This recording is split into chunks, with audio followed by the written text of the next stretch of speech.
Today, many Americans take for granted the freedoms they enjoy, often forgetting that the road to American independence was a long and arduous one. The struggle for freedom began during the late 1760s when the British government under King George III placed new taxes on the colonies.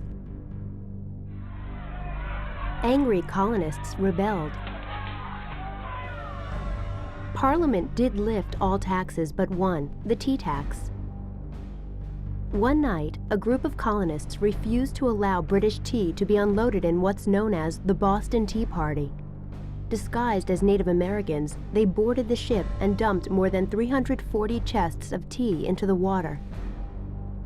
The British responded with tough actions. Boston's port was closed, and men appointed by King George III replaced many officials from Massachusetts. Troops were sent into the colonies to enforce British rule. Most of the colonies sent delegates to Philadelphia to meet in a group called the Continental Congress. The Congress asked Britain to relax its control over the colonies, but the British refused.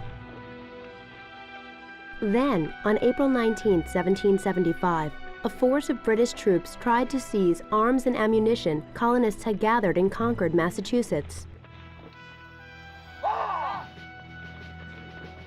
The two sides exchanged fire in the first battles of the Revolutionary War.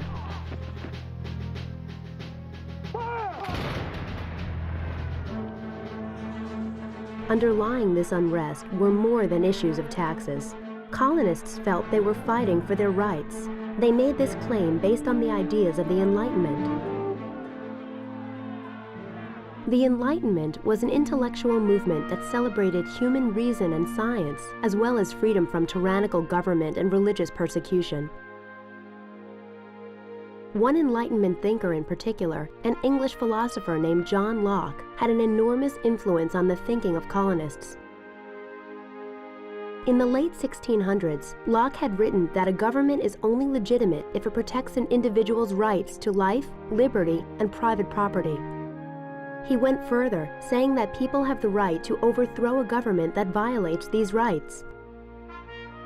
Colonists who wanted independence, the Patriots, believed that this is exactly what had happened in the colonies.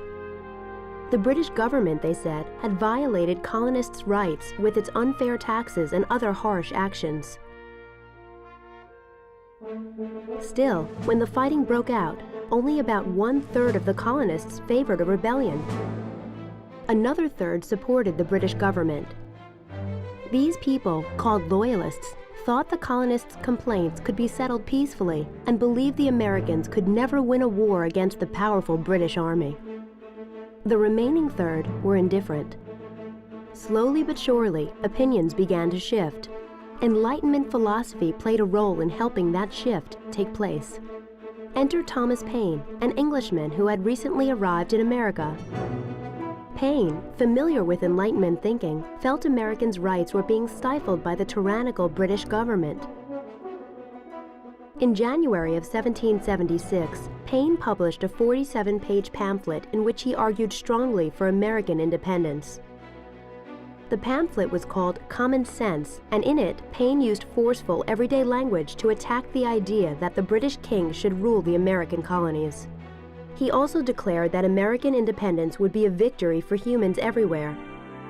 He wrote, "The sun never shined on a cause of greater worth. 'Tis not the concern of a day, a year, or an age.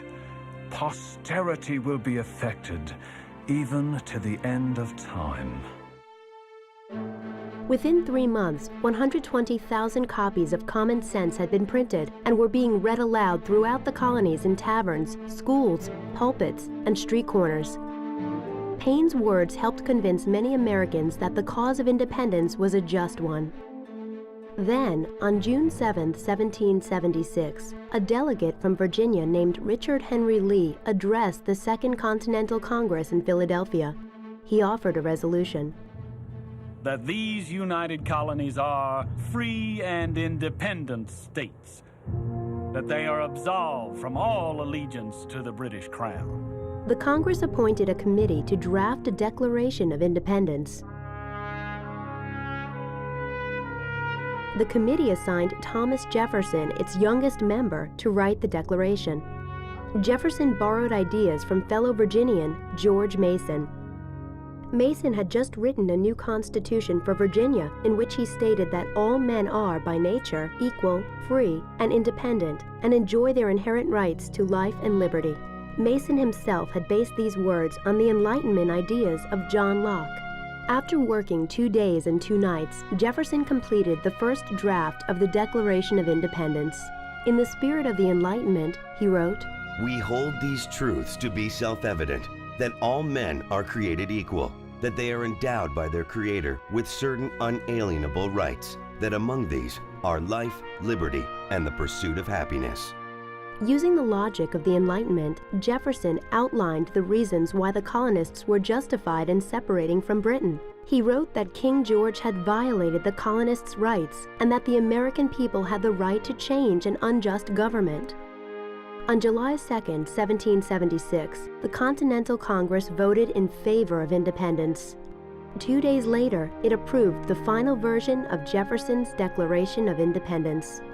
George Washington, commander of the Continental Army, had the Declaration read aloud to his troops to inspire them in their fight against the British. The Declaration, however, merely represented the colony's commitment to freedom. The task of winning independence still remained, and that meant winning the war with the British. That task was a difficult one. An important step toward independence came at the Battle of Saratoga in 1777. American troops forced thousands of British soldiers to surrender. Saratoga proved to be the turning point in the war. After Saratoga, France entered into an alliance with America. The French began sending troops and ships to help the Americans. 4 years later, Washington led American and French troops to trap a British army near Yorktown, Virginia. On October 19, 1781, the British surrendered. Yorktown was the last major battle of the American Revolution. Soon after, the Americans and British began working out a peace treaty. In that treaty, the Treaty of Paris, Britain finally recognized American independence. The Patriots' dream had come true. A revolution inspired by Enlightenment ideas resulted in the birth of a new nation, the United States of America.